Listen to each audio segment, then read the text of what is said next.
filles. Bonjour Salut, Annabelle. Bonjour Stéphanie. Ça va bien aujourd'hui? Ça va bien, très très bien. Ouais, prête pour cette nouvelle, ce nouveau podcast. Oui.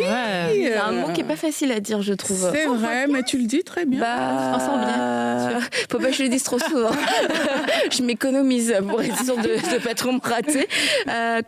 Aujourd'hui, on parle d'identité. Et si vous me connaissez, si vous connaissez mon identité, vous savez que moi, c'est un sujet que j'aime beaucoup, l'identité, parce que moi-même, je trouve que le Seigneur m'a beaucoup parlé. Je pense que je vais être perdue dans mon identité. Tu es témoin de cette émission, Peut-être. Qui suis-je? Je ne sais pas. Toi aussi, t'aimes bien le thème de l'identité. Oui, je trouve que j'ai vu pas mal de choses. T'as fait pas mal de choses sur l'identité. Mais c'est fondamental pour moi. Je trouve que c'est vraiment notre fondation en Christ, notre identité. Oui. Saisir ça, oui. Ok, toi alors, tu sais qui tu es? Je sais qui je suis.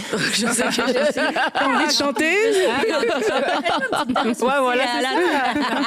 Non, mais c'est vrai, comme tu dis, c'est vrai que l'identité, c'est la fondation. Ouais, on commence là, on bâtit à partir de notre identité. Donc c'est de là que tout le reste va en découler après. Ouais, mais moi, ça me faisait un peu rire, les conversations, les grandes réflexions. On disait qui suis-je, etc.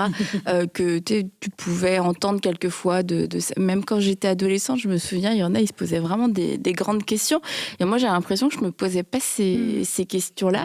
Et, mais en fait, peut-être qu'on ne se les pose pas de cette façon-là, en regardant la pluie tomber. Oui, voilà. Ouais, c'est ça, tu vois, et en ayant des mots en latin qui viennent, mais on se pose pas forcément la question de façon aussi profonde, philosophique ou intellectuelle, mais je crois que c'est quand même une question qui est dans le cœur de toute personne et qui peut se poser de différentes façons. Même le fait quelquefois, tu vois, des reconversions professionnelles tard, je pense que ça vient d'une source de l'identité qu'à un moment donné tu te dis mais qu'est-ce que je suis en train de faire de ma vie? Est-ce que vraiment ça me plaît? Ou alors peut-être c'est le temps de passer à autre chose, et en fait se rend compte que nos choix de vie sont reliés à notre identité. Oui, mais ça change durant les différentes saisons de notre vie. Tu vois. Vous êtes encore jeune, mais quand tu as l'étape célibataire, après ça, tu as des jeunes enfants, après ça, le nid vide, ça aussi, c'est une étape importante où tu te recherches tes enfants. Quand les enfants quittent la maison, vous allez voir. Le nid vide? Le nid vide, c'est quand tes enfants... entier ou... Empty nest, qu'on dit en anglais. Quand les enfants, ils sont... C'est vrai, quand tu as donné toute ta vie pour tes enfants et que là, tu les vois quitter le nid, mais tu te poses des questions encore sur ton nid, à quoi je sers, qu'est-ce que je vais faire. Donc, il y a plusieurs saisons de notre vie où je pense qu'il faut se réapproprier notre identité. Oui, c'est ça. Et surtout que quelque part dans la société, l'identité est trop importante. On a une carte d'identité. Pour certaines personnes, on a un passeport. Il y a des critères qui sont définis dessus, ton nom, ton prénom, où tu nais et tout en fonction du pays. Il y a différents éléments qui sont dessus. Et ça prouve que la question de l'identité, en fait, elle est abordée à tous les niveaux et dans toutes les sphères, en fait. Donc, tu peux pas être sans identité. Tu vois, ici, c'est John Doe ou je sais plus quoi le nom de la femme, des personnes sans identité. Ouais. Ça n'existe pas. Et nous, en tant qu'enfants de Dieu, d'autant plus, il faudrait qu'on réalise que de la même manière que dans la société, il y a une identité qui est plus ou moins définie en fonction de certains critères. Nous aussi, en tant qu'enfants de Dieu, on a une identité qui a été définie par notre Père, et c'est important de pouvoir la saisir, la réaliser, parce que c'est elle qui va impliquer la suite de notre vie. Ce qu'on écrit sur ta carte d'identité définit beaucoup de choses, en fait. Quand tu vas te présenter pour travailler quelque part, on regarde à ton identité, on voit tout ce qui est mentionné.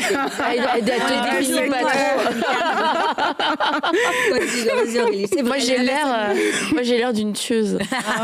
Franchement, on dirait que je sors de prison ou que je devrais rentrer en prison chez moi.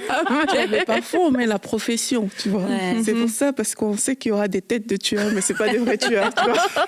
Mais tu as tout à fait raison. Par contre, ce qui nous définit sur la carte d'identité, c'est tellement important. Et nous, en plus, on a la meilleure des identités, celle d'être être enfant de Dieu. Imagine-toi peu importe la photo que tu prends, tu es toujours un enfant de Dieu avec tous les privilèges. Non, c'est vrai. Et en même temps, c'est pas toujours évident.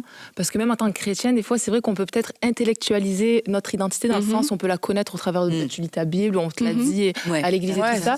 Mais il y a quelque chose entre la savoir et la saisir, la vivre, en être imprégné. Et je pense que ça, c'est vraiment un défi pour nous tous parce que ça va faire toute la différence, en fait. Et ça, ça va avoir... en fait, c'est là où il va falloir prendre un temps de recul et de faire, Seigneur, qui je suis, quoi. Prendre vraiment un temps avec le Seigneur, mettre de côté peut-être l'environnement, la société, ce qu'on a pu dire sur toi, et vraiment s'arrêter avec le Seigneur. Et puis que le laisser nous parler sur qui on est. Des fois, tu vas peut-être même revenir sur ton enfance parce que, mine de rien, tu vis des choses dans ton enfance qui ont un impact sur qui tu vas devenir. Donc, ça peut te donner des filtres aussi sur qui tu es. Ça peut vraiment donner une représentation et tout ça.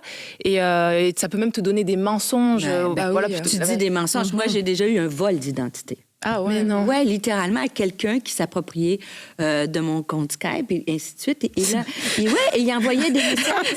Skype était une, comment on appelle ça, une application oui, mais que je n'utilisais pas d'ailleurs, chère dame, que vous n'utilisez pas. C'est pas si vieux, t'inquiète pas. J'ai eu un compte Skype. Moi aussi, j'ai un compte Skype. Oui. Moi aussi. C'est pour ça que je ne m'en suis pas aperçue, voyez-vous. Ceci étant dit, elle envoyait des messages à cette personne-là, je ne sais pas si c'est un gars ou une fille, en mon nom. Elle se faisait passer pour moi et elle a demandé, elle commençait à donner des conseils, que c'était moi, que j'allais prier. Et là, finalement, elle offrait, fallait payer. Alors, si vous avez eu un message de moi qui demandait de l'argent pour la prière, si vous voulez que je prie pour vous, ça va vous coûter tant. Mais c'est un arnaque totale, jusqu'à temps que quelqu'un m'a dit, voyons, c'est pas Stéphanie, ça. Merci Seigneur. Et là, on a tout rétabli la situation. Et même, semble-t-il que je vendais des bougies. Tu achetais des bougies, Non, mais c'était complètement... Donc, tu peux te faire voler ton identité et ça te représente pas. Ah ouais. J'aime les bougies, mais j'en vends pas. Et surtout, si tu allumes une bougie, je peux rien faire pour toi, tu vois. C'est juste Dieu qui fait quelque chose pour toi. Mais ça a dérangé quand même longtemps, tu sais. Donc, c'est important de connaître son identité. On rit, là, mais l'ennemi, il vient nous voler. C'est vrai. Il y a des choses qui se passent, mais c'est pas nous, ça. On se fait voler notre identité. J'aime aussi, par rapport à ce que Laure disait tout à l'heure, hier, je me suis fait exactement la même réflexion. Parce que j'étais en train de lire... dans Romains, on dit que ceux qui sont fils de Dieu sont conduits par l'Esprit de Dieu. Et fils de Dieu, c'est une identité, en fait. Mais lorsque on voit notre marche de tous les jours, est-ce qu'on est vraiment conduit ? Mais ton identité de fils te rattache à être conduit par l'Esprit de Dieu. Mais donc, quelquefois, on a l'information qu'on est fils de Dieu. On parle aujourd'hui que Dieu est notre Père et tout, on a une identité en lui. On est fils de Dieu, mais dans notre façon de vivre, on dirait que c'est théorique, comme Laure, tu disais tout à l'heure. On dirait qu'on a juste une information, mais qui ne se traduit pas dans notre quotidien. Il n'y a pas une vraie influence. C'est ça, de notre identité dans nos choix, dans ce qu'on vit. Et c'est le fait, en fait, de limiter ça à la théorie qui dérange. On doit pouvoir vraiment s'approprier notre identité de sorte qu'elle fasse partir de nous, mais de façon pleine, en fait, que ce soit vraiment une part de toi. Quand, si je te dis tu es une femme, Annabelle, mais ça fait partie de toi. Si je viens te... Oui, en plus. Source de la photo d'identité. Mais c'est des choses qui ne se discutent pas, tu vois. C'est évident que c'est le cas. Si je venais plutôt te dire, ah non, mais t'es un homme, Annabelle, tu vas me prendre pour une fille qui n'a pas tous ses sens, tu vois. Parce que c'est évident que tu es une belle femme, Annabelle. Et quelquefois, on peut se permettre de vivre en se disant, je suis fils de Dieu ou fille de Dieu, mais c'est pas si évident. Et on accepte que ce ne soit pas évident. C'est pas évident, mais c'est parce que c'est pas évident que c'est une grande révélation. Et tu vois, personnellement, le fait, à un moment donné, d'avoir eu une plus grande révélation du fait que je sois fille de Dieu, ça a bouleversé ma vie. Mais tu m'aurais dit peut-être un mois plus tôt, même 1 heure plus tôt, Je t'aurais dit, bah oui, je sais. Je suis fille de Dieu, tu sais, je suis pas non plus. Tu sais, je sais pas, tu connais ta Bible, t'as entendu des enseignements, tu sais, et c'est comme tu disais, en fait, là, c'est automatique. Et c'est comme même notre identité divine, ça devient une connaissance administrative. C'est une formalité. Oui, je suis fille de Dieu, c'est bon. Mais c'est de se prendre le temps de réfléchir. Mais ça veut dire quoi, en fait, voilà, fille de Dieu? Des fois, on est influencé par notre arrière-plan, notre culture. Tu sais, moi, je viens d'un arrière-plan où c'était axé sur la performance. Vraiment, je sais pas, je vous ai raconté, mais quand j'avais tout le temps que je me rappelle, je recevais des cartes d'anniversaire, je pouvais les lire. Tu sais. Mon père, c'était mes parents qui étaient super bons parents, mais c'était toujours marqué je t'aime, nous t'aimons et nous sommes fiers de toi. Donc, l'amour était relié à ma performance. Fallait, si je manquais quelque chose, ben c'est comme si je me sentais moins aimée. C'est pas eux, inconditionnellement, ils me le disaient pas comme ça. Mais avec Dieu, moi, j'ai dû lutter longtemps pour comprendre que c'est par grâce. Nous sommes aimés. L'amour de Dieu, elle est inconditionnelle. Et on perd pas notre identité si on a fait quelque chose. Tu comprends? C'est pas relié toujours à notre performance. On est aimé de Dieu de façon inconditionnelle. Bien sûr, la Bible nous dit, si on a manqué, si on a péché, il est fidèle et juste pour nous les pardonner. On n'est pas une question qu'on est parfaite. Mais l'idée, c'est que son amour ne dépend pas de notre perfection. Et moi, ça m'a pris longtemps, Annabelle. Je le savais, tu sais, ça fait plusieurs années que tu lis la Bible, tu sais, mais inconsciemment, il faut qu'il y ait un déclic une petite en voix toi-même. qui dit, t'es sûr que tu mérites ça. Il faut qu'en toi-même, il se passe quelque chose. Et tu vois, par rapport à ce que tu dis, Stéphanie, c'est que l'amour du Père, comme vient te donner, en fait, mettre quelque chose en toi. C'est pour ça que notre identité aussi est reliée à comment est-ce qu'on perçoit Dieu en tant qu'enfant de Dieu. C'est qu'il est le repère, en fait. Et parce qu'il est ton repère, parce que tu comprends son amour, là, tu peux t'ouvrir. Là, tu peux oser être toi. Parce que, tu vois, parfois, on n'ose pas être qui on est parce qu'on connaît pas. Décevoir aussi. C'est ça, on connaît pas l'identité, on a peur de décevoir. Peut-être tu te regardes au travers des yeux de tes amis, de tes parents. Du coup, tu n'oses pas. Mais quand tu vois, tu regardes au travers des yeux de Dieu, mais là, tu sais que, en fait, je suis une créature merveilleuse. En fait, je peux même me tromper. Tu vois, c'est pas si grave au final. Parce qu'il y a un amour qui dépasse tout, qui est là. Et c'est avec ce regard que je suis jugée. C'est pas avec un regard critique, un regard de manque de grâce. Ouais, c'est ça. On m'attend là au détour. C'est trop important pour moi de se dire, en fait, je veux me regarder au travers des yeux de Dieu. Je veux comprendre qui il est, parce que je suis sa fille. Et si c'est lui qui m'a fait, ça veut dire qu'on a les mêmes caractéristiques. Tu vois, je suppose que vous ressemblez peut-être à vos parents, je sais pas. Elle perd tel fils, il est peut-être un de tes fils, tu disais, il ressemble, c'est le portrait craché de son père. Ben oui, moi, mon fils Philippe, mon aîné, c'est mon mari en miniature. C'est sûr, tu le vois, il est pareil comme lui. Et mon plus jeune, et au niveau des caractères, c'est différent. Il y a plus mon caractère. Et excellent caractère. Et tandis que on va parler du caractère un peu plus tard. Et Jérémy, des fois, il est un petit peu entre les deux. On a de la difficulté, papa ou maman, mais il y a un caractère plus comme mon mari. Mais on reconnaît, c'est ça, cette ressemblance. Ouais. Et il a rien fait. En plus, c'est ça qui est drôle. Ton fils, il est né comme ça. Il a rien fait pour dire tiens, je vais ressembler à mon père et tout. Il s'est pas fait une chirurgie. C'est venu naturellement. Exact. Mais c'est ça, des fois, j'avais écrit un texte justement qui disait tel père, telle fille, comment, quand les gens nous voient, quand on connaît notre identité et on est bien avec nous-mêmes, ils devraient voir en nous le père, notre père. Mais c'est un processus, c'est pas toujours facile. Et même saisir il y a des privilèges, tu sais. J'arrive justement de Belgique, tu montes ton passeport canadien, quand tu passes à la douane, tu as des privilèges, on est privilégiés de vivre au Canada. Donc, imagine-toi, on a le privilège d'avoir notre Père céleste et tout ce qui vient avec, tu sais. On est co-héritier avec lui. T'as un cadeau quand tu passes à la douane? Non, pas du tout. Elle passe juste plus vite que les autres. Non, et d'ailleurs, quand ils me demandent qu'est-ce que vous faites dans la vie, tu sais, tu peux dire pasteur ou conférencier. Peut-être que tu dis, pasteur, ils ont une tronche. Ça dépend des pays, mais certains pays, c'est plus compliqué. Mais il y a quand même. Passez par là, madame. Il y a tellement d'avantages quand on saisit notre identité. Pensez-y, co-héritière avec Jésus-Christ. Héritière du roi des rois. C'est juste fou. Moi, j'ai une question, genre, c'est des questions à la Stéphanie. Les filles, est-ce que vous savez de quoi ça parle 1 Samuel 16. Là, vous devez le savoir maintenant. Vous le savez pas. La parole est gravée sur mon cœur. Vous? Je sais, moi. Oui, ça parle de David. Ouais, bravo. Tu tentes Saül, David. Écoute, je vais réviser mes questions pour la prochaine fois. Non, mais c'est un texte, moi, qui m'a toujours parlé par rapport à l'identité concernant David, parce que David... Bon, on l'utilise aussi souvent pour parler des parcours des successful qui étaient dans les champs avec ses brebis, et puis d'un seul coup, qui a dégommé Goliath et après qui est devenu roi. Mais c'est de revenir au tout début. C'est que je pense qu'on a beaucoup de personnes ont une enfance, entre guillemets, qui ressemble à celle de David. Où on peut... C'est pas quelqu'un qui... On peut pas miser sur toi. Ouais, voilà, on peut pas miser sur toi. On t'oublie.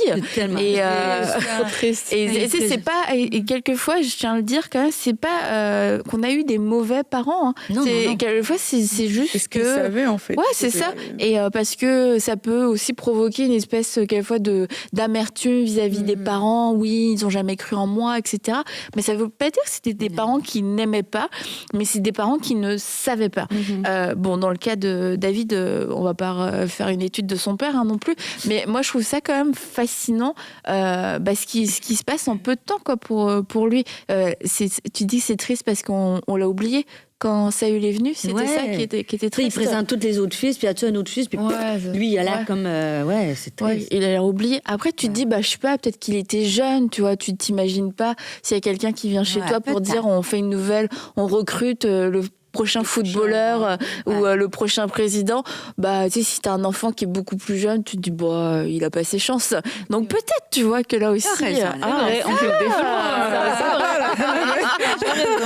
Mais n'empêche, non mais je sais pas pourquoi, mais n'empêche que si tu te mets à la place de David dans ton cœur d'enfant, et c'est ça qui se passe, c'est là où on veut aller aujourd'hui, c'est pas avec Isaïe, même si, mais c'est que tu peux te sentir oublié et te dire, tu sais, moi j'avais des grands frères, et puis ils avaient tous quand les gens les voyaient, ils voyaient un avenir pour eux, et on voit dans des familles, toi, puis les gens parlent, les gens parlent, et moi-même, quelquefois, je sais pas, je vais dans une famille, je me surprends à dire un truc, je me dis, quelle horreur.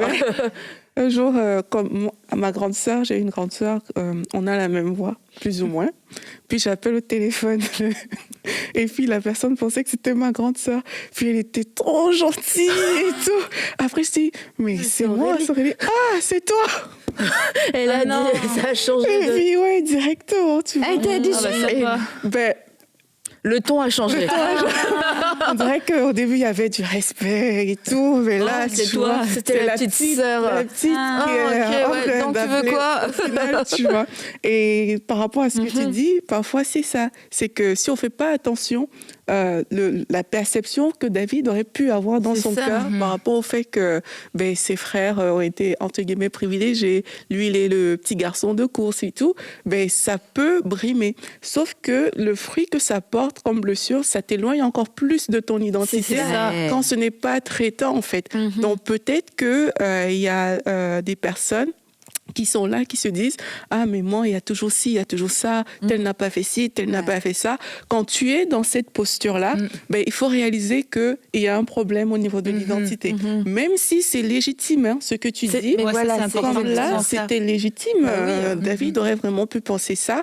Quand tu vois que c'est ce qui anime ton cœur, que mes parents n'ont pas fait ci, on m'a toujours reproché ça, je n'ai pas grandi comme ci, dans tel environnement et tout, arrête-toi et dis-toi qu'il faut qu'on traite une question identitaire. Et comme tu dis, même si c'est légitime, parce que il peut y avoir comme une confusion, oui, mais c'était vraiment mal ce qu'ils ont fait, ou ils m'ont pas valorisé, ils m'ont pas aidé, mais c'est pas une raison pour rester dans cet état de blessure. Et comme tu dis, ça nous éloigne encore plus de notre identité. Et c'est là, et c'est dur des fois de faire la part des choses entre ce que pensent les gens. Parce qu'on va souvent mettre beaucoup d'importance avec notre entourage et notre famille, des choses comme ça, ce qui peut être normal et parce que c'est nos proches, mais de vraiment mettre notre regard sur Dieu, en fait, qu'est-ce que lui pense de nous. Et ça paraît facile dit comme ça, mais c'est quand même des fois un travail et c'est pas évident parce qu'il faut vraiment te détacher. Ça fait du monde en face, hein, quand même, pour regarder à lui. Et ça, c'est vraiment un travail constant, mais il faut le faire, il faut vraiment prendre du recul et se détacher, dire non, Seigneur, ok, on a pu dire ça de moi, peut-être que je me suis sentie mis de côté, peut-être si ou ça, mais toi, tu ne m'oublies pas, toi, tu me vois. Et vraiment être dans la foi, d'être certaine que notre papa va prendre soin de nous, il est là pour nous, il veut nous parler, il veut nous révéler notre identité. Et lui seul pourra vraiment combler dans tous les petits coins notre identité, en fait. Personne ne pourra combler et venir dire qui on est à la place de Dieu. Lui seul pourra vraiment combler toute l'entièreté de notre identité. Mais tu parles de David, c'est tellement un bon exemple, Annabelle, que tu dis de comment c'est un homme qui avait une bonne identité. Quand il va voir, justement, il y a Goliath, puis il arrive pour aller combattre, lui, il part avec... Il n'y a pas besoin d'avoir été apte, il va avec l'assurance de qui il est, qu'il a déjà eu des victoires. Et son frère, il va lui dire, t'es comme un orgueilleux. Pourquoi tu viens ici? T'es orgueilleux. C'est horrible ce qu'il lui dit. Et puis, là, je relisais. C'était... Il lui dit, dis-lui. Je connais ton orgueil et la méchanceté de ton cœur. C'est hyper violent, quand même. C'est pour ça quand j'ai relu, tu sais, je me souviens, je connais ton cœur, mais j'avais oublié qu'il avait dit la méchanceté. C'est méchant.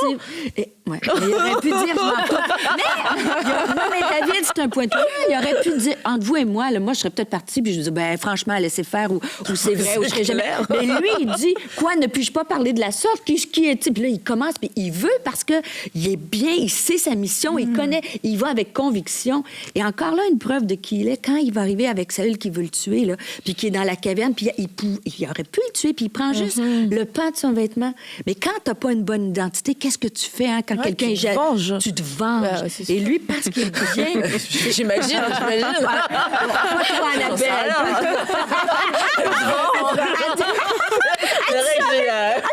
Tu vois, mais gloire à Dieu, alléluia, pas moi avec. Ne vous retrouvez jamais dans une grotte avec moi.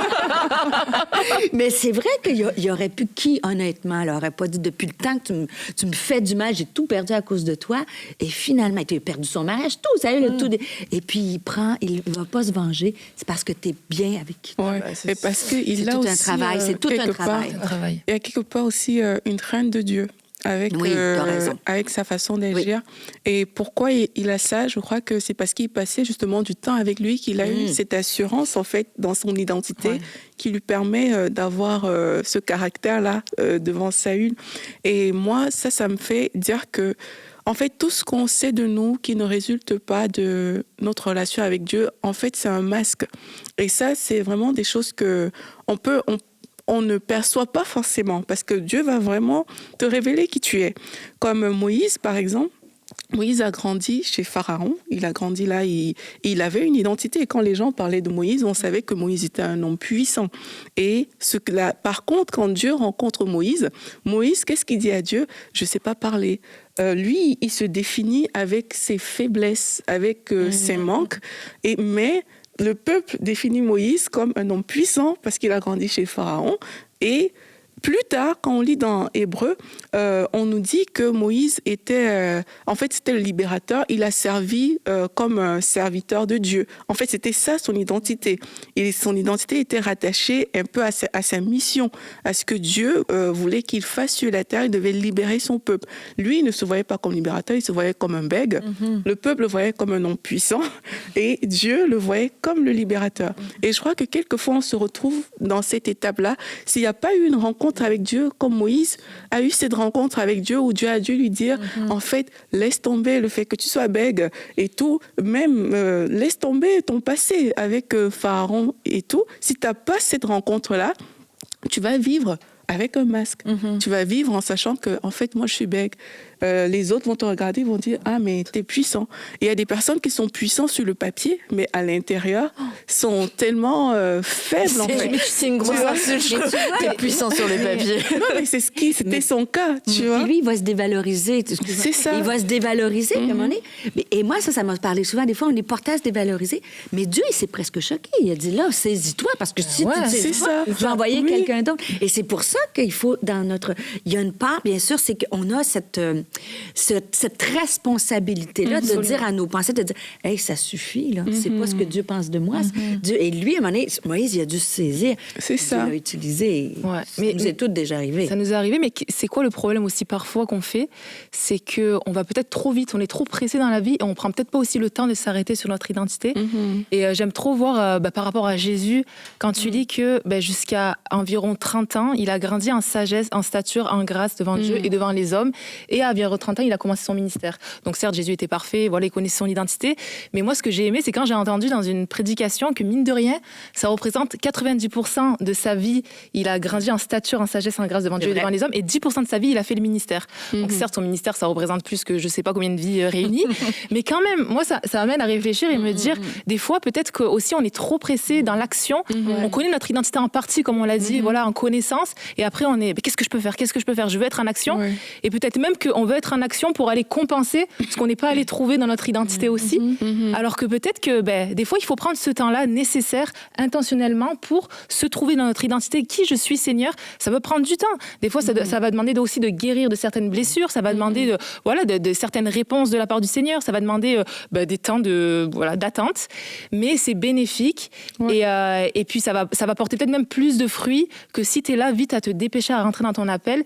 Et ça n'enlèvera à rien, parce que des fois on est trop pressé, on veut tellement accomplir, mais Dieu, il a des projets pour nous. Et c'est pas parce qu'on prend ce temps-là qui va être bénéfique que ça va enlever du temps dans le plan qu'il a pour nous. Donc vaut mieux s'arrêter, se dire, je vais prendre ce temps-là. Certes, peut-être qu'il y en a autour de moi qui avancent, c'est cool, ils font ce qu'ils font, mais moi, je vais être intentionnelle. Ça veut pas dire que je vais rien faire, évidemment, on continue la vie. Non, mais t'es pas là à attendre. Tu fais quoi? Je cherche mon identité. J'attends. Mais ce que je veux dire, c'est que t'es intentionnel dans cette recherche, dans se dire, Seigneur, je veux découvrir qui je suis en toi. Et enlever ces étiquettes, parce que mine de rien, ça c'est quelque chose qui pèse et tous, c'est impossible. Enfin, franchement, je pense, c'est impossible qu'on n'ait pas eu une étiquette à un moment donné. Et ça peut être quelque chose qui a été mis avec malveillance, mais quelquefois c'est juste avec bienveillance.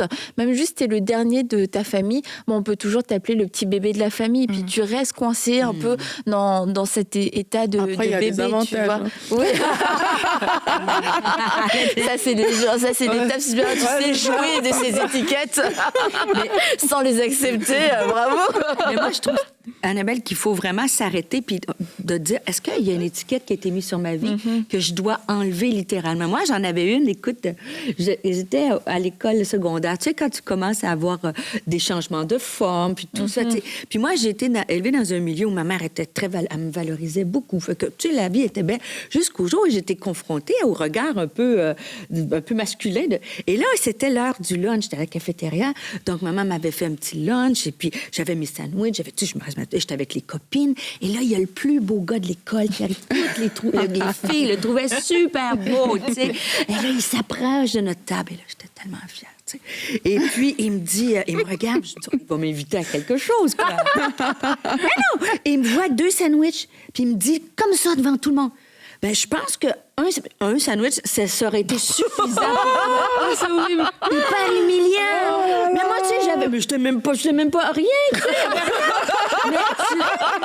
Mais regarde face à ce croissant-ci, là, déjà, je le vois me dire un croissant. C'est pour ça que tu fais tant de sport aujourd'hui. Non, mais j'ai là dans ta mange que les fruits, Stéphanie. Vous rigolez, mais ceux qui me connaissent de près savent que c'est et bien sûr que ça donne-nous son nom, on va faire un appel. Oui, mais j'ose pas le nommer maintenant, tout se sait. Mais il a marqué pareil. Alors, t'arrives, tu te développes, puis là, t'es un peu comme humilié. Puis là, depuis ce temps-là, tu sais, surtout les fans, la notion du poids, l'image. Écoute, il a cassé quelque chose en moi. Puis là, tout le long, j'étais je vais manger un bleuet, c'est suffisant. Allez, mangez votre croissant, les filles, là. Allez, première à manger le croissant. Mais j'ai dû lutter quand même. Wow. Maintenant, si je fais des choses du sport, c'est pour moi, parce que je veux être bien. Mais ce gars-là, il a marqué quelque chose à moi. Et j'ai dû prier qu'il enlève l'étiquette de ça. Et il y en a plein. Des fois, c'est un professeur qui dit que tu ne seras jamais intelligent. Des fois, c'est un père qui dit que tu n'es jamais... Bon, pas besoin de les nommer, hein. Vous pouvez les...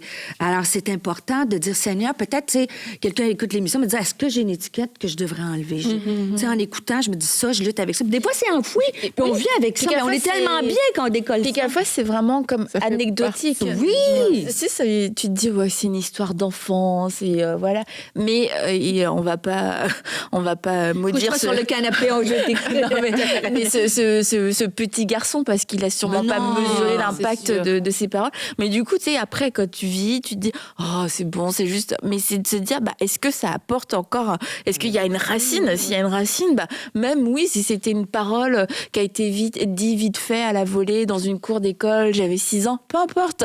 Si cette parole est toujours active dans ta vie, ça vaut la peine de l'enlever. Moi, je me souviens. Tu dois connaître l'histoire, Auré. Mais une fois, il y a une copine de ma mère qui a dit, tu vois, Annabelle, elle a les 2 pieds dans le même sabot. En plus, je savais pas ce que ça voulait dire.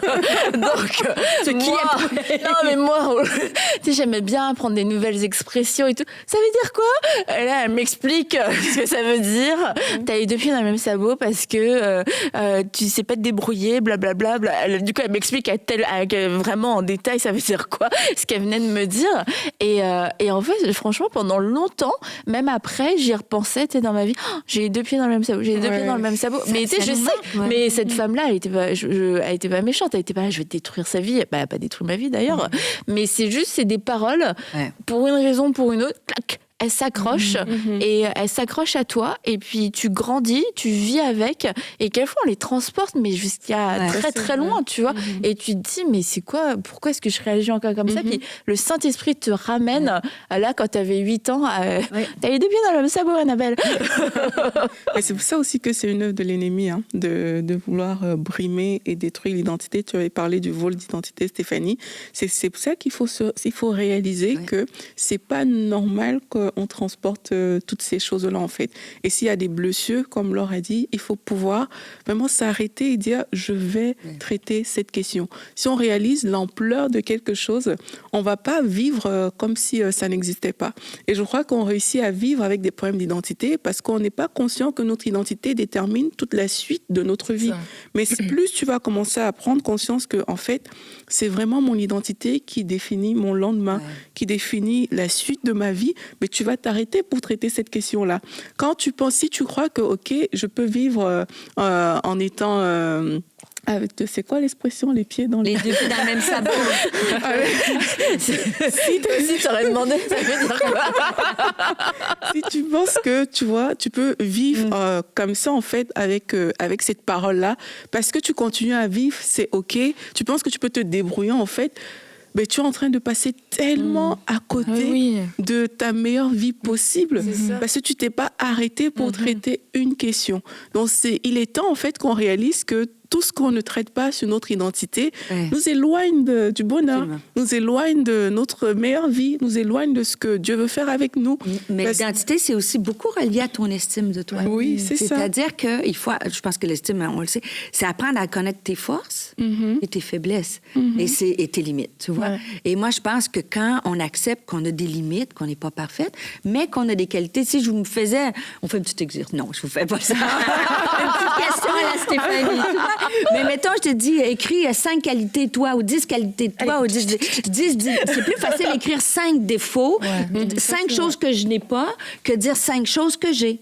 Surtout, en plus, quand on arrière-plan, des fois, critique, ça dépend de notre arrière-plan chrétien, mais dans certains cercles chrétiens, c'est moi, j'ai rien. Je suis... c'est presque de l'humilité, on est tombé à l'humiliation, ce qui est complètement différent. Dieu nous a créés avec des dons, avec toutes sortes de choses, et c'est pas de l'orgueil de dire, moi, j'ai ce don-là, j'ai ce don-là. Et une certaine génération, c'est peut-être plus facile, mais quand tu recules dans le temps, c'était plus difficile de dire, c'est quoi ma valeur, c'est quoi mes forces. Et là, une fois que tu sais tes forces, les 2 pieds dans le même sabot, c'est pas vrai. Donc, je rejette tout ce qui est vrai, c'est l'objet de mes pensées. Et moi, je peux manger des croissants. On mange des croissants, Stéphanie, allez! Laisse-moi, Stéphanie, te tartiner une belle tranche. On va montrer qu'elle est Regarde-moi ça. Elle est complètement libre, elle mange. Non, mais tu sais quoi? Et ça, tu dis, ça, c'est pour toi, truc. Et puis tu croques dedans. Regarde, Stéphanie, je t'offre cette belle tranche. Merci. Qui est tartinée à moitié. C'était trop long de tout tartiner. Allons-y. Vous mangez pas de croissant. Quand on mange, on mange un Vous êtes trop on parlait des enfants. Et aussi, en tant que parents, on a un rôle à jouer. Oui. Alors, c'est sûr que on peut pas, comme on a dit depuis le début, c'est que chacun doit aller chercher à un moment donné son identité soi-même dans ce face-à-face avec Dieu. Mais en tant que parent, on peut contribuer à ce que notre enfant connaisse son identité le plus tôt possible. Et puis, c'est ça. Oui. Puis, en tout cas, soit pas sur le chemin d'une mauvaise identité. Après, il y a des choses en tant que parent qu'on pourra pas faire. Puis, en tant que parent, faut aussi accepter que quelquefois nous-mêmes, peut-être qu'on va un petit peu rajouter un peu de flou dans tout ça parce que on n'est pas Dieu. Et faut pas chercher à être parfait. Oh, mon enfant va avoir un problème d'identité si je sais pas exactement qui il est. Il y a des choses, il y a que Dieu qui va pouvoir le révéler. Oui. Donc c'est bon, on peut déjà se déculpabiliser. Non, mais du coup, moi je prie d'avance. J'ai envie de dire, Seigneur, là où on a manqué avec ça, mais merci parce que bien comblé. Et je vais vous dire une phrase remplie de sagesse, jeune maman que vous êtes. Souvent, à une certaine période, ils vont dire je veux pas ressembler à mon père, je veux pas ressembler à maman. Et en vieillissant, ils nous ressemblent et ils font les mêmes choses qu'on a faites. Tu vois, soyez encouragés si jamais vos enfants vous disent non. Mais non, ça revient. Ça dépend ce que c'est quand même, parce que ça ne veut pas qu'il fasse forcément. Non, mais les bonnes choses, des fois, tu vois, les bonnes choses. Ma mère, elle disait d'Eden, c'est bien, physiquement, t'as pris le meilleur des deux. Mais quelquefois, avec Eden, on lui disait, on lui a mis une étiquette. Voilà, pardon, Eden. Et quelquefois, on lui disait, par contre, dans nos caractères, c'est comme quelquefois, t'as pris nos défauts. Waouh. Mais elle a ses qualités à elle aussi. Bien donc voilà, en tant que parent, en fait, t'as tout le temps une parole un peu facile. Et quelquefois, bref, on va pas rentrer là-dedans. Sinon, je vais devoir l'appeler pour m'excuser. Mais la première chose, c'est en tant que parent, de prier pour savoir qui est mon enfant et qui est cet enfant que tu m'as confié pour être sûr. Premièrement, de ne pas créer un enfant à son image. Parce qu'on peut avoir ce désir en tant que maman de créer un enfant à son image. Alors, parce que quelquefois, on a des idées super préconçues, mais d'autres fois, c'est avec une bonne attention, je dirais. Mm-hmm. C'est parce qu'on se dit, c'est comme ça que ça devrait être un enfant, et moi, mon enfant, j'aimerais qu'il soit comme ci, comme ça. Mais si on ne prend pas le temps de prier pour demander à Dieu, mais révèle-moi, c'est quoi, comment tu vois cet enfant, qui il est, on ne saura pas sur quoi insister. Les choses, on va peut-être percevoir des choses comme des défauts, alors qu'en fait, c'est des forces, mais qui ont besoin d'être sanctifiées, clairement. Et c'est pour ça, en tant que parent, on a cette belle responsabilité de pouvoir conduire notre enfant vers son identité sans en être l'auteur non plus. Et ça, c'est important de faire la différence. On est des guides, mais on n'est pas les créateurs. C'est ça. Ouais, et il n'est pas trop tard aussi, tu vois. Je suis sortie. Allez, moi, je tartine. Je partage ma victoire. En fait, par rapport à ça, il n'est pas trop tard, parce que peut-être qu'il y a des personnes qui ont déjà commencé, qui ne se sont pas forcément posé ces questions, mais il n'est pas trop tard. Et Dieu a toujours... En fait, la destinée, elle est là, en fait. Elle attend quelque part la manifestation de cette personne-là. J'ai fouillé. Mais il faut prendre ce temps. Et quand tu parlais, je pensais à, la naissance de Jean-Baptiste, la naissance de Jésus. Il y a un ange qui vient, qui dit clairement que voici ce que cet enfant est appelé à faire. Et les parents, ils savent que, cet enfant, il est appelé à faire telle chose. Et pour Jean-Baptiste, ça implique qu'il vit d'une certaine manière, il se nourrit d'une certaine manière. Il a des choix qui sont différents des choix des autres enfants de sa génération, tu vois. Donc, ça, en tant que parent, mais c'est les parents qui ont dû pousser cette chose-là. Parce qu'un enfant a besoin... mettre en place. C'est ça. Un enfant, il a besoin de cet encadrement et de ce soutien.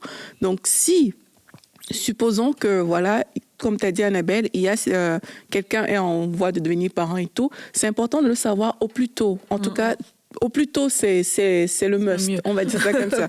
Mais si on l'a pas su, en fait, il n'est jamais trop tard. Ça, c'est bon, il n'est jamais trop tard. Et en tant que parent, comme la Bible dit que vraiment les parents, les enfants sont comme des flèches dans la main d'un archer, c'est vraiment le parent doit donner une direction, en fait. Il doit propulser son enfant quelque part.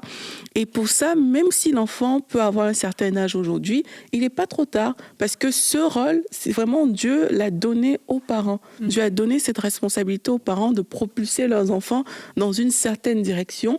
Et même s'ils sont grands aujourd'hui, tu peux encore dire à Dieu qui est mon enfant et l'orienter, en fait. Mais mais tu vois déjà l'importance aussi de connaître ton identité, parce que ça va aussi t'aider pour tes enfants. C'est-à-dire que tu vas pas forcément... Des fois, tu absorbes les choses et puis tu peux, sans t'en rendre compte, les retransmettre à tes enfants avec tes filtres et tout. Donc déjà, pour toi-même, pour tes propres enfants, c'est bon aussi de connaître ton identité. Et comme tu dis, effectivement, comme vous le dites, on a vraiment une responsabilité parce que c'est comme leur destinée, entre autres, pas dépend de nous, parce que, voilà, comme tu l'as dit, on est des outils par le Seigneur. Voilà, Dieu nous utilise. Voilà, on n'est pas les créateurs. Mais on peut tellement faciliter. Et puis surtout dans les temps où on est, tu sais, où c'est un peu du n'importe quoi dehors et tout, on doit vraiment être intentionnel et pas se dire bon, ça va aller, ou au pire il y a l'église. C'est sûr que l'église va aider. Et d'ailleurs, une bonne chose d'aller à l'église, pense à tes enfants aussi avant tout, parce que c'est sûr que vu comme c'est dehors, c'est vraiment important, ça va aider dans leurs valeurs et dans leur identité. Mais de vraiment être intentionnel et d'ouvrir la bouche, de communiquer, de dire les choses. Des fois on dit rien, puis on pense peut-être même que juste par nos actions, ou juste par, ils vont peut-être le deviner, ou tu sais, c'est parce que peut-être que nous ça a été comme ça, où on se dit, je sais pas, on suppose. Mais de vraiment être intentionnel, non, il faut que je le bâtisse. J'ai cette responsabilité, il faut que je le prenne à cœur. Puis le temps est quand même court pour un enfant quand tu penses. Il naît, puis il est, je sais pas moi, à quel âge on peut dire qu'il a une idée de qui il est, à 15 ans, 16 ans, 17, je sais pas à quel âge on a vraiment une idée. C'est quand même assez, tu vois, je sais pas moi, 17 ans, 18 ans. Ouais, c'est sûr qu'à ces périodes-là, ils peuvent être ouais, t'as une idée là, et c'est à ce moment-là où ils vont regarder dehors, ils vont regarder les amis et tout, ils vont peut-être plus trop t'écouter, même si tu leur as pas beaucoup parlé, puis ils vont aller regarder dehors. Donc le temps est quand même limité, donc il faut qu'on donne tout ce qu'on a pour. Mais avec l'ouverture, par exemple, tu sais, des fois, on veut comme une flèche, on veut les propulser, leur donner une direction. Mais il y a aussi, ça se peut que la direction, elle peut être bonne, mais pas nécessairement comme moi je pensais. Je dis dans une des émissions que j'ai racontées, moi parce que j'étais une scientifique, ils sont allés au collège scientifique, tu sais, super. Mais c'est des artistes, tu vois. Parce que moi, dans ma famille, c'était pas possible de penser être un artiste, tu vois, de penser de gagner ta vie comme ça. Donc, moi, j'ai manqué. Tu sais, j'aurais dû leur faire essayer plus de cours de musique, de ci, d'art, et ainsi de suite. Donc, c'est bon. Tu sais, c'est essai-erreur aussi, ton identité, de trouver tes dons, tes talents, en essayant peut-être quelque chose que moi, j'aurais pas été. Tu sais, moi, le chant, zéro, tu vois, ou la musique, zéro intérêt. Mais eux, il y avait de l'intérêt. Donc, tu sais, d'essayer de dire, quoique ils ont fait des cours de piano, là, mais toi, d'essayer des trucs, c'est comme ça que tu trouves qu'une famille chrétienne, quand même. Mais savez-vous que moi, j'ai déjà fait des cours de 5 ans de violon, 5 ans de piano. Bravo! Ah ouais. Ben, mais ma mère, ils ont essayé de me faire développer la musique et j'étais vraiment nulle, quoi. Les choses, non, vraiment. Mais tu vois, ça, j'apprécie des cours de toutes sortes de choses. Et là, tu peux te bâtir et te dire, ben, j'ai des dons. Et ça bâtit ton estime aussi. Et tu vois, ce qui est trop cool dans ce que tu dis, c'est que comme toi, tu te connais, ben, ça te dérange pas d'être nul en musique. Oui. Mais, non, mais c'est vrai. Mais parce que quand tu te connais pas, t'es comme en train de convoiter tout le monde, toujours tout le monde. Oh, j'aimerais tellement être comme ci, comme ça. Pourquoi moi, je peux pas? Mais une fois que tu te connais, t'as plus cette idée, tu te réjouis pour les autres et tu marches dans la liberté, dans la joie. Tout à fait. Et c'est ça. Donc, inculquons ça à nos enfants. Ouais, tu vois, moi, Eden, je l'ai inscrite à plein de choses. C'est ça qui est bien, moi, je trouve. Ouais, mais moi, ça m'a frustrée. Dans le sens, je me dis, il y a rien qui l'a... Mais parce qu'elle était super enthousiaste au début. Puis en plus, c'est le genre, après, même en grandissant, c'est pire en pire niveau budget. C'est comme... Non, mais parce qu'elle se met, genre, elle est à fond. Là, t'achètes le Stradivarius. Là, il faut tout de violon. C'est comme... Il faut tout pour... il faut tout, tu vois, avant de pouvoir commencer, avant de commencer le sport. Il faut acheter... Il faut tout acheter. C'est comme juste commencer avec ce que t'as, puis on va voir. Et tu vois, au début, ça me décevait, je pense, un peu pour moi. Je voyais ça comme un manque de persévérance. Mais en fait, ça fait aussi partie de sa personnalité. C'est qu'elle aime plein de choses, mais elle n'a pas une passion unique. Et tu sais, il y a des enfants, ils trouvent leur passion unique. À 6 ans, ils sont passionnés d'un truc et puis ils vont l'être toute leur vie et tout ça va faire partie. Mais alors, Eden, pas du tout. Tu vois, elle était passionnée d'un truc pendant... Puis ça durait un petit peu quand même, donc ça me donnait de l'espoir, tu vois. Non, mais c'est pas 2 jours. Ça pouvait être quelques mois. Mais après, on passe à autre chose. Oh, mince. Tu sais, tu prends des cours ou t'investis, t'achètes des trucs, bref, tu mets des trucs en place. Et en fait, je me suis rendu compte, faut juste pas investir. Ça, c'était la révélation qui fait que je le vivais un petit peu mieux. Et puis, c'est ça fait partie de sa personnalité, d'aimer plein de choses. Mais tu vois ce qui serait intéressant, mais ça, c'est un autre sujet. Mais jusqu'à quel point il faut pousser nos enfants. Oui, parce qu'après, tu vois, en dehors du loisir, c'est clairement un manque de persévérance. Parce que avec tu fais la vaisselle, goutte de verre. Non, c'est bon, j'ai envie de passer à autre chose. Tu dis les dons, l'intérêt. Moi, on les avait mis au baseball, tu vois. Puis là, tous les petits gars, ils sont à fond au baseball. Moi, j'ai le mien qui est au champ, mais il est à 4 pattes, puis il cherche des tresses. Vas-y, je ne dirais pas lequel des deux, on va pas le... Mais carrément, c'est toutes les permis debout. Et qu'est-ce que tu fais? Des coups tapotés pour les enfants pour faire croire que c'est ton fils. Et lui, il a qui me... T'as le coup de circuit qui passe. Là-bas, il cherche son truc. Donc, le baseball, c'est terminé.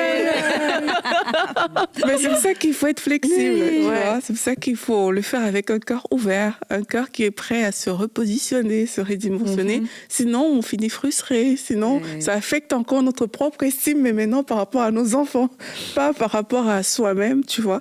Donc, il faut rester ouvert et la direction et aussi avoir confiance en Dieu par rapport à la direction pour nos enfants. Dieu, il les a créés, il sait ce qui est bon pour eux, le parent, mais lui, il est comme vraiment un canal, un instrument et il doit être assez flexible pour conduire. Si c'est pas cette direction, il doit accepter de se réorienter en accompagnant. Et c'est ça, en fait, l'investissement aussi d'un parent, c'est de se dire, moi, j'ai tel nombre d'enfants et je dois, pour chacun d'eux, avoir cette écoute du Seigneur, cette orientation, et avec un cœur ouvert et un cœur vraiment flexible. Et c'est important, et parce qu'il y a des choses aussi, on n'a pas besoin d'avoir vraiment une révélation, je dirais, prophétique, hyper précise. C'est qu'il y a des paroles d'affirmation qui vont bâtir nos enfants dans leur estime, dans leur confiance en Dieu, dans leur confiance en eux. Et ça, c'est important aussi en tant que parents, de pouvoir prendre nos enfants, les regarder droit dans les yeux, puis de leur dire qu'ils sont géniaux, qu'ils sont super, qu'ils sont intelligents, qu'ils vont réussir, de leur dire ces choses-là, ça dépose quelque chose en eux. Quelquefois, quand ils sont petits, ils trouvent ça rigolo, ils trouvent ça mignon, puis quelquefois, il peut y avoir une période où c'est bon, maman, arrête. Et c'est le moment où il faut continuer, il faut persévérer. Parce que tout comme tu dis, à un moment donné, moi je veux pas être comme toi, blablabla. C'est vrai qu'il y a des périodes où les enfants ils sont un petit peu en réaction, mais c'est le moment où il faut pas lâcher parce qu'on va voir le fruit de tout ça après. Et puis moi je trouve ça trop beau, tu vois, quand t'as des jeunes adultes qui disent ouais mais moi ma mère tous les jours elle me disait que j'étais hyper intelligent, et tu sais un enfant qui vivait je sais pas moi l'intimidation ou je sais pas quoi, qui avait pas des bonnes notes, mais le fait d'avoir eu un parent qui lui disait ça tous les jours, ça a contrebalancé tout ce qu'ils pouvaient vivre à l'extérieur. Donc pour ça, ça c'est sûr qu'on n'a pas besoin, je le redis, d'une révélation particulière. Juste faites-le. Même si vous ne comprenez pas, juste faites-le. Et ce qui est beau, c'est que Dieu le fait envers nous aussi. Bah oui, c'est ça. Quand on va vers lui, qui nous encourage, toutes les promesses de Dieu pour nous, tout ce qu'il dit de Dieu. Ça, c'est bon pour l'identité de faire un peu... Tu sais, tu prends toutes les promesses mais de comment Dieu nous voit, comment Dieu nous a aimés. Savez-vous que ça dit que nous sommes un sacerdoce royal? Est-ce que maintenant tu sais ce que c'est un sacerdoce? Je te l'ai dit, royal. Mais c'est vrai qu'autant que de répéter... Tu répètes ça à ton enfant, genre tu es un sacerdoce royal. J'ai dit tout le monde, c'est pas grave, t'es royal, c'est royal. Il arrive à l'école, il dit, je suis un sac d'os. Quoi? Ma mère me dit ça tous les jours. Mais c'est vrai que c'est fou de répéter ce genre de verset. Non, mais comme ça va avoir un impact. C'est mieux de le comprendre avant. Mais j'ai dit, même si tu comprends pas, c'est pas grave. Dans la déclaration, c'est vrai qu'il y a vraiment du fruit, donc c'est important de ne pas hésiter à le répéter, même si au jour J, ça fera pas forcément quelque chose, mais il y a un dépôt. Et pour nos enfants, c'est pareil. L'investissement qu'il y a, alors à chaque fois qu'on dit quelque chose, ça rentre pas dans rien. Il y a vraiment un dépôt, et c'est important. Et c'est vrai que les enfants, après, ça les bâtit, et ils sont comme presque inébranlables. Par exemple, on va dire, je t'aime pas, mais moi, je sais que je suis aimée. C'est comme ça va faire tac, tac, ça va sortir de suite, en fait. Tu vois, il y aura même pas une hésitation, parce qu'il va y avoir un investissement. Mais il faut pas oublier qu'on ne peut pas donner ce qu'on n'a pas. Aussi, ouais. Donc, tu sais, c'est ça qu'on peut... Comme moi, ma mère, c'est une femme qui elle a dit beaucoup dans ses paroles, mais elle-même, elle avait des gros défi d'estime d'elle-même. Donc, elle a fait du mieux, mais il y a des choses que tu peux transmettre parce que tu es.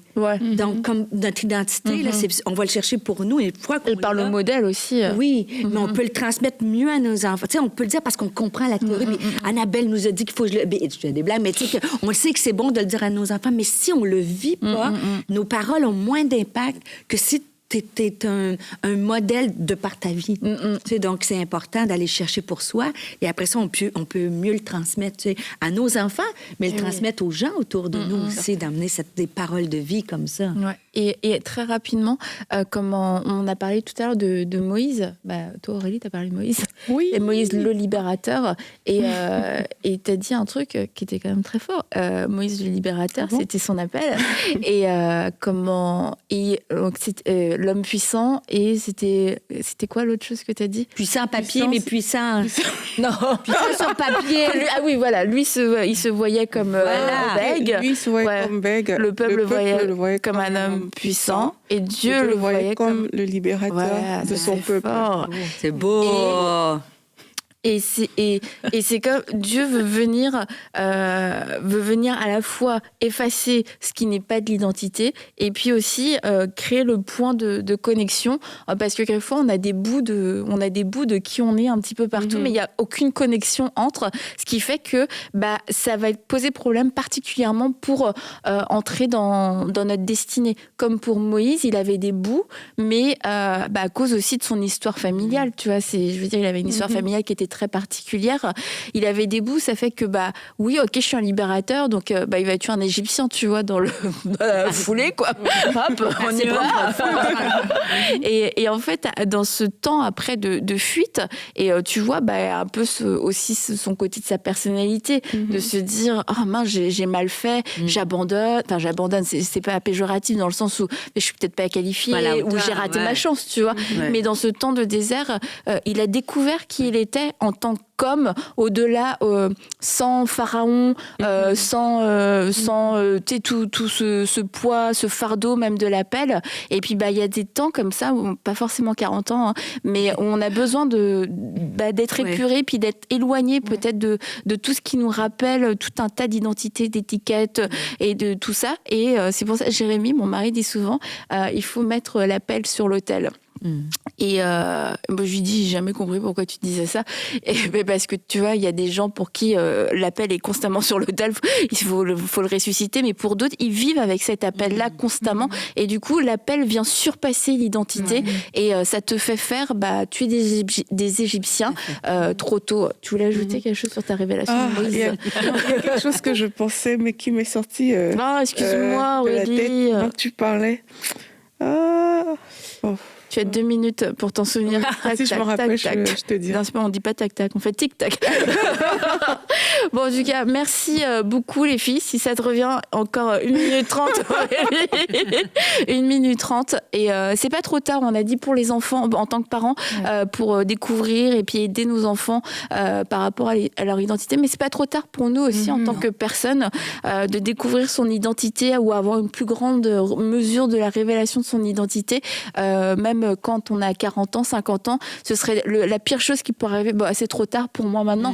Non, c'est pas trop tard, même s'il restait qu'une semaine, ça vaudrait la peine de pouvoir vivre pleinement dans l'identité que Dieu nous a donnée. Et en fait, il y a quelque chose de très simple, c'est juste d'aller vers le Créateur. Quand il pense comme ça, c'est juste, je retourne vers le Créateur qui m'a créé. Tout part d'une rencontre, Annabelle. Je crois que ceux qui me connaissent, j'ai déjà dit ça 100 fois. Tout part d'une rencontre, et ça a été le cas quand tu lis la Bible, pour toutes les personnes qui ont une histoire avec Dieu. Il a fallu une rencontre. Pour Moïse, c'était dans le buisson, près du buisson. Pour Paul, c'était sur le chemin de Damas. Pour les disciples, c'est quand ils ont rencontré Jésus. Il a fallu qu'il y ait une rencontre qui a marqué leur vie, qui leur a révélé leur vraie identité et qui les a propulsés dans leur destinée.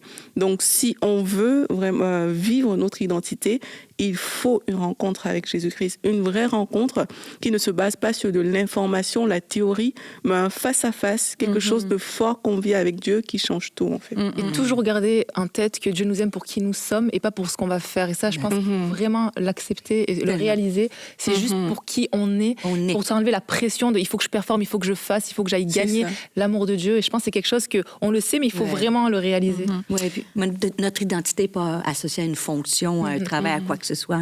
C'est qui on est et c'est plus important d'être que de faire. Oui, merci. Soyons. Je laisse partir à cette rencontre. Mais on va se retrouver quand même. On va pouvoir se retrouver demain. Et puis on va continuer de creuser sur le thème de l'identité. Merci les filles. Mange ta brioche.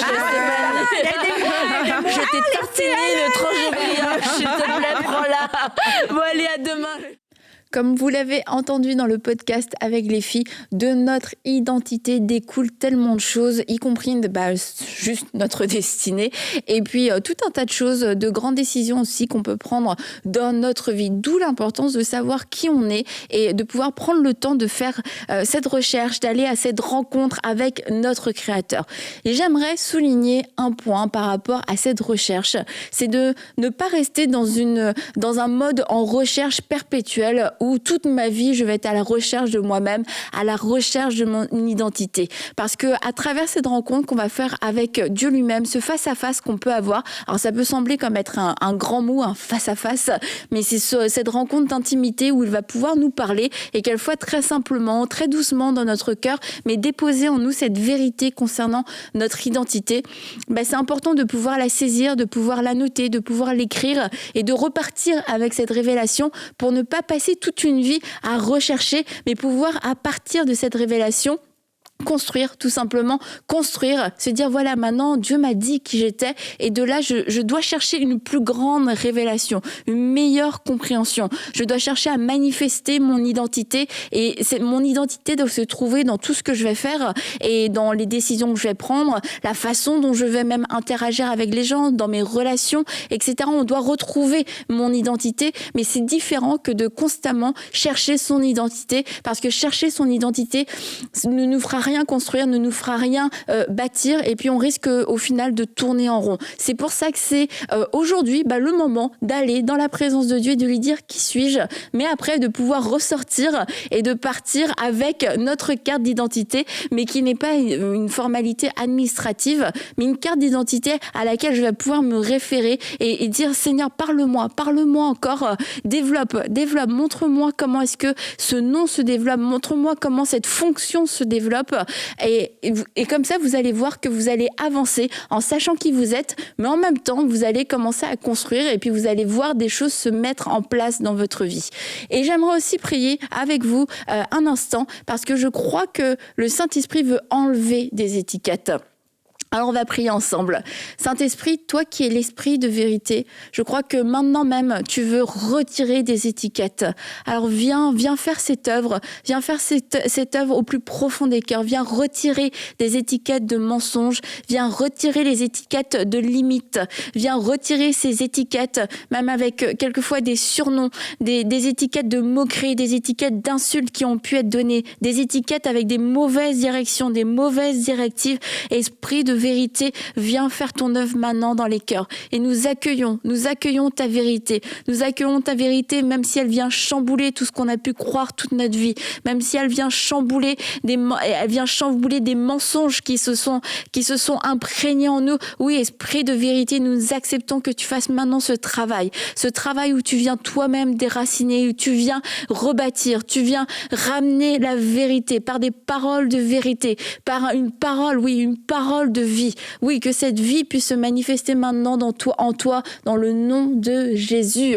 Alors, merci d'avoir été avec nous à table avec Annabelle. Et puis, à bientôt. Bye bye.